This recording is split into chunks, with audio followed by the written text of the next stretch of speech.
সমাজে এরকম অনেক ব্যক্তি আছেন। কেউ ডাক্তার, কেউ ইঞ্জিনিয়ার, কেউ সাহিত্যিক, কেউ লয়ার, কেউ বুদ্ধিজীবী, কেউ সাংবাদিক।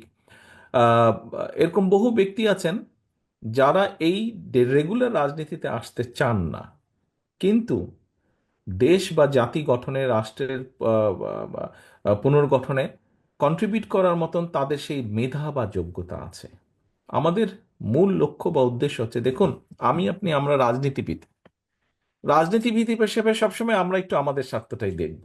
এটা পৃথিবীর সব জায়গায় হয়ে থাকে। কিন্তু ব্যক্তিগতভাবে আমি মনে করি আমাদের কেউ থাকা উচিত, কিছু থাকা উচিত যেটা রাজনীতিবিদদেরকেও ব্যালেন্স করবে। রাজনীতিবিদরা সব বললেই যে সবকিছু হয়ে যাবে, নট দ্যাট। একটা একটা সেকশন থাকা উচিত যেটা আমাদের রাজনীতিবিদদের বক্তব্য, কথাবার্তা, চিন্তাধারাকেও ব্যালেন্স করবে।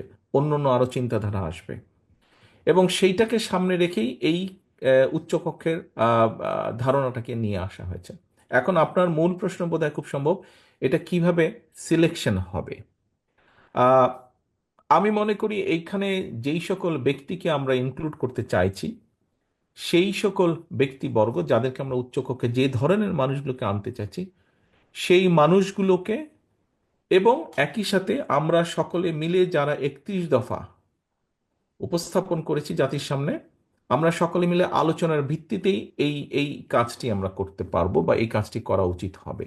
কারণ ওনারা যদি, আপনার আমার মতন রেগুলার রাজনীতির মাধ্যমেই যদি ওখানে আসেন, তাহলে বোধহয় ওই ওই যেই যেই ডিফারেন্সটা আমরা রাখতে চাইছি, যে কারণে রাখতে চাইছি, মনে হয় সেটা খুব সফল হবে না।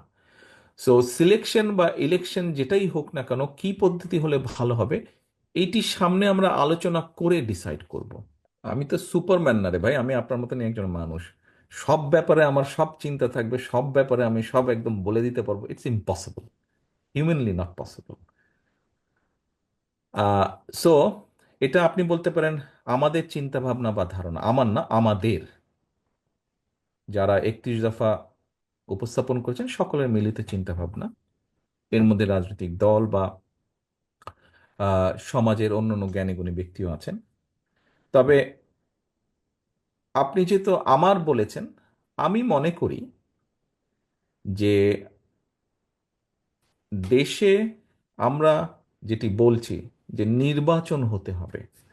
দেখুন, প্রশাসন বলেন, রাজনীতি বলেন, যেটাই বলেন না কেন, সবকিছুকে ব্যালেন্স করতে হবে।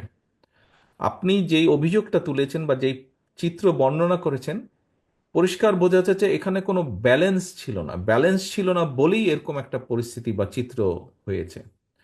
কাজেই আমরা যদি আমাদের যে নির্বাচন আমরা চাচ্ছি, এই নির্বাচন শুধু জাতীয় ক্ষেত্রে না, এই নির্বাচন হতে হবে প্রত্যেকটি ক্ষেত্রে। সেটি ইউনিয়ন পরিষদ হোক, সেটি উপজেলা হোক, সেটি পৌরসভা হোক, সেটি কোনো ট্রেড বডি হোক, অর্থাৎ যেখানে যেখানে নির্বাচনের বিধান আছে, প্রভিশন আছে, প্রত্যেকটা জায়গায় নির্বাচন। নির্বাচন হলেই কিন্তু একটা জবাবদিহিতা তৈরি হয়, আস্তে আস্তে ধীরে ধীরে একটি জবাবদিহিতা তৈরি হয়। আহ, আপনি খুব সম্ভব ডিপ্লোম্যাটিক লাইনে ছিলেন, সেক্ষেত্রে আপনার, আমার যতটুকু ধারণা আছে, আপনার বিভিন্ন দেশে যাওয়ার সুযোগ হয়েছে, বা বিভিন্ন দেশের প্রশাসন বা সবকিছু দেখার কম বেশি একটা সুযোগ হয়েছে। আপনি দেখেছেন অবশ্যই, যেসব দেশে গণতান্ত্রিক অবস্থা বিরাজ করছে, পরিবেশ বিরাজ করছে, সেখানে কিন্তু সবকিছুর মধ্যে একটা চেক অ্যান্ড ব্যালেন্স থাকে। কেউ কাউকে তুষ্ট করে ফেলতেও পারে না, চাইলেও করতে পারে না, করেও কোনো লাভ হয় না। সেটা পলিসির ভিতর দিয়েই চলতে হয় সবকিছু। কাজেই ঘুরে ফিরে ওই এক জায়গায়, আমরা যতই আইন কানুন করি, যতই পলিসি করি, যাই করি না কেন, এই সব কিছুর ইফেক্ট, পজিটিভ ইফেক্ট আমরা তখনই করতে পারবো যখন সমাজে একটা ব্যালেন্স থাকবে, সমাজে যখন একটা জবাবদিহিতা থাকবে। এবং এই জবাবদিহিতা সমাজের সব ক্ষেত্রেই ধীরে ধীরে তৈরি করা সম্ভব হবে। আমরা যদি যে কোনো মূল্যে, যে কোনো মূল্যে যদি আমরা নির্বাচন, অর্থাৎ যেই নির্বাচনের ক্ষেত্রে যারাই ভোটাররা সিদ্ধান্ত গ্রহণ করবে এন্ড অফ দি ডে, আমরা যদি এই সিস্টেমটাকে নিশ্চিত করতে পারি, ধরে রাখতে পারি, ইনশাল্লাহ আপনি যেরকম আশা করছেন, একটা ওই রকম ধরনের প্রশাসনের ক্ষেত্রেও আমরা আস্তে আস্তে সেই পরিবেশ গড়ে তুলতে সক্ষম হব। ধন্যবাদ।